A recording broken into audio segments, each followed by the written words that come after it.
Welcome one and all Final Fantasy VII fans. Today we'll be continuing Final Fantasy VII where we last left off, but we'll be heading over to the Temple of the Ancients next. In this next part, I would recommend unequipping all the materia that you have on Eris or any of the other characters like Tifa and putting them down on the rune armlet, the armor of Barret. I would recommend putting the all materia and everything else on there. And this is basically how we're coming into the picture. Eris is part of the group, and you're forced to use her at that moment to go with you to the Temple of the Ancients. And basically, the Temple of the Ancients is basically like this really cosmic energy type place where they basically hear voices of the planet and whatnot. But apparently Sephiroth is there, and he's basically trying to become a deity of some sort to use meteor magic to basically destroy the world or the Final Fantasy universe, according to the game. And we just placed a keystone on the altar, and of course, basically, there's a couple of problems here because in this particular part, Eris will leave the party. So be prepared to not equip much to her, especially rune armlets or anything like that. No equipment, no materia, nothing. Just don't do it because you will regret it later. So, now that we're in the Temple of the Ancients, we gotta go through this maze. We gotta collect a bunch of stuff out of here. Let me see where I'm supposed to go. Right through here.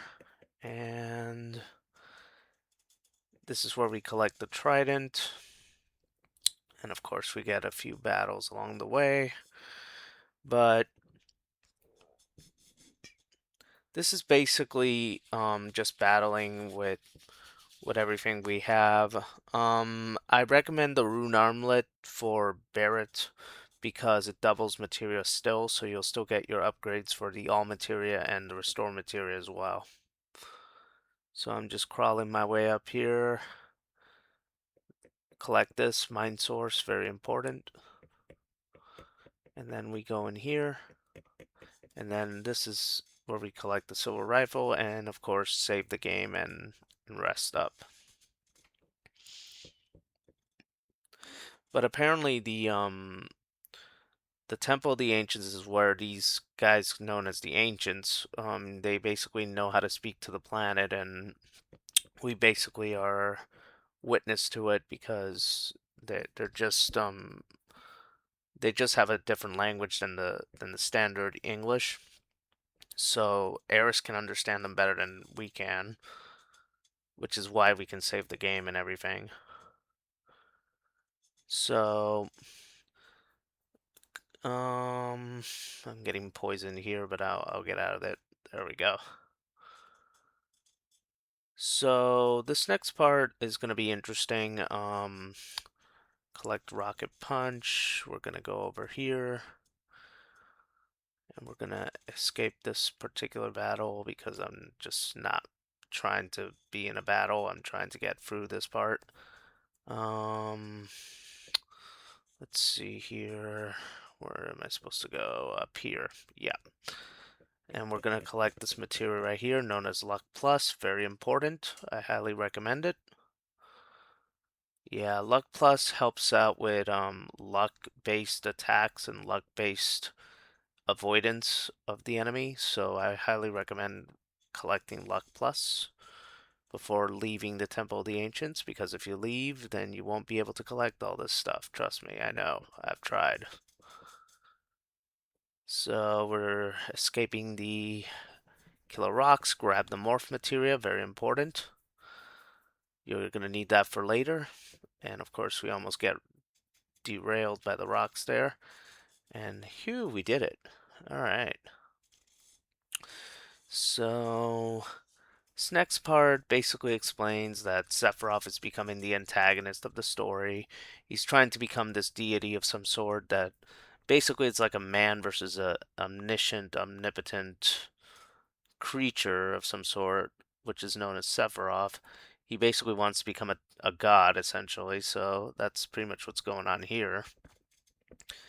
And this is just a summary of what happens when the other characters were trying to read the hieroglyphics of the walls, and apparently Sephiroth came in and attacked Zhang and the gang of Rufus's team, and apparently they did not succeed, according to what comes out of all this. And basically strikes them down, um, claiming that he's the chosen emissary of the planet, and he's the chosen one, essentially. So now we're going to move on forward. We're going to rest here. We're going to save the game. Now, very important, you got to go to number 5 on this particular clock. Number 5 is what I recommend, because that is where you're going to get the ribbon. And the ribbon is the most important thing you can actually find in Final Fantasy VII, because it allows you to avoid status ailments. So I highly recommend collecting the ribbon right here. There we go. We're going to equip it. There we are. And we're going to give the gem ring to Barrett. That way he doesn't get paralysis throughout the rest of the part with the demon wall that we're going to be facing up against later. Or Demon Gate, however you want to call it. I can't remember the boss's name out at the top of my head. So now we're going to go to number 6.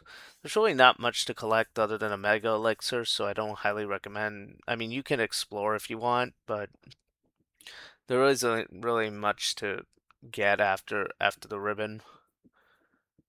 And of course, we're going to be making a jump here, and we're going to go directly into this particular entrance, and he'll come out right there. And we don't have to do the whole mini game because I just did it in one sitting, just by luck, because I honestly guessed. So apparently Sephiroth has arrived. He basically is trying to collect the black materia from the temple, and he wants to summon the meteor magic to destroy the universe, or rather the planet, really. So we're gonna move on down. He keeps on talking about his mother, which is Genova. And of course, he believes it in spiritual energy. Basically, he believes that if you cause a great injury to the planet, that means a great amount of energy will activate the live stream and basically fight it off. So, basically summons destructive materia magic, and we go searching for him half the time. And of course, this is the moment where Cloud's character basically starts to break down, because he is basically an anti-hero in the story. I've noticed he shares some anti-hero traits, but that's due to his split personality that he has. He basically is turning bad at this point, like he's in the verge of becoming a villain. And you can tell that just by his dialogue, because he was basically saying, I'm gonna take down everybody. It's like, what's going on, you know? So, it wasn't Sephiroth that did anything, it was the dragon. So now we're fighting the dragon, and we're going to be using, well, Aqualung, because Beta actually boosted up its statistics. So we're going to be using Magic Hammer to drain the MP, and Aqualung to do the rest. White Wind, and regen on my characters, so we regenerate health points, and Aqualung for the rest. Doing some split damage, White Wind, and Healing Wind, all helping out. But yeah, just be careful with the materia configurations at this point, because if you make them in a certain way, you might mess it up. You want to keep boosting up the all materia and the cure and regen for future reference. And we just get the behemoth materia there, which is very handy. And of course, the black materia is basically this building. The entire Temple of the Ancients is essentially the black materia. So the only person that can pick this up is actually Kate Sif, because he's basically a toy cat that's being roaming around the Final Fantasy VII universe. So he's the only one that I allegedly chose to do this particular part, because I don't want to sacrifice any other characters, but he's basically going to sacrifice himself for the good of the planet at this point. So, yeah, Kate Sif, he basically overheard the story, and he understands that he's got a risk to take here. So we guess we have no choice. Already done, and now we're off to the races. So we get out of here and rest, of course, because we're about to fight the Demon Gate. So we're gonna save the game really quick. And now we're gonna cross straight into it. And since we got the gem ring equipped to Barret and the ribbon equipped to Cloud, status ailments will not affect both of these characters now. Except for maybe Barret for poison attacks or Frog, but the Demon Gate's not going to do any of that. It's going to try and petrify the characters half the time, so it's not that big of a deal. So we're just going to use Aqua Lung for the most part, regen for everybody else. And Eris, I did not equip anything to her at all. She's defending quite well, actually, and we're doing quite well with Big Guard and these type of moves. So, and her healing ability is basically overpowered, so we're probably going to make it out of this pretty well. But at the same time, we're going to be using the Rune Armlet to double materia growth for the all materia and the cure and regen as well. Got to double up materia growth for all and for certain materias, because if you it will help you out in the long run, trust me. I got a plan for the all materia, because if you don't do it correctly, you will mess up the game entirely in terms of like what you can do in terms of the story. So we're just using Magic Hammer, draining away its abilities, and Aqualung Beta still doesn't want to go down. Regeneration. We're just going to regenerate. White Wind, and this thing doesn't want to go down. Aqualung, there we go. 263 damage. Alright, so now we're using our limit breaks, Meteor Rain, and of course, I can't wait for Barret's last limit break, because it's Satellite Beam and it's pretty cool. There we go, and that wiped it out. So since everything was equipped, all the Tifa's material was equipped to Barret's Rune Armlet, I basically just boosted up most of the EXP from this battle to the materia in double, just like in the weapons department, so it should work. Alright, so now basically Kate Sif is saying his final goodbyes. He's basically predicting that Eris and Cloud are going to end up together, even though he was a spy. He's going to give his final farewell. And basically, this is the end of Kate Sif as we know it, even though he's going to come back as a second body. But it is kind of sad seeing a character that was a spy turned over on a new leaf.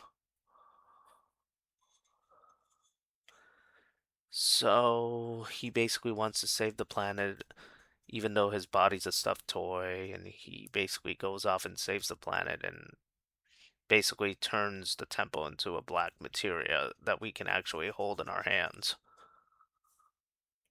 So now that we're here, this is the build up to the climax, just letting you know.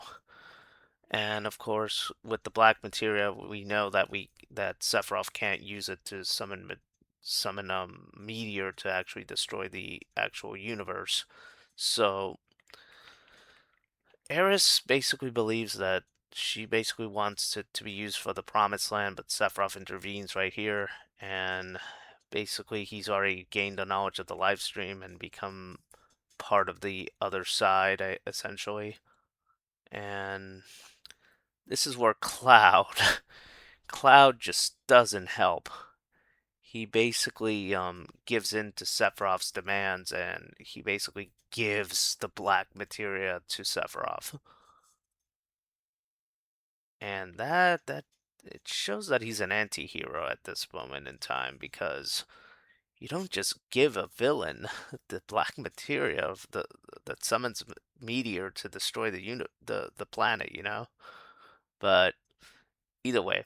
And of course, there's a couple of other strange things that happen here, which show that Cloud is a villain, and basically Barrett has to step in and actually stop him from doing what it was that he was doing. So at this point, we're in the turning point. Um,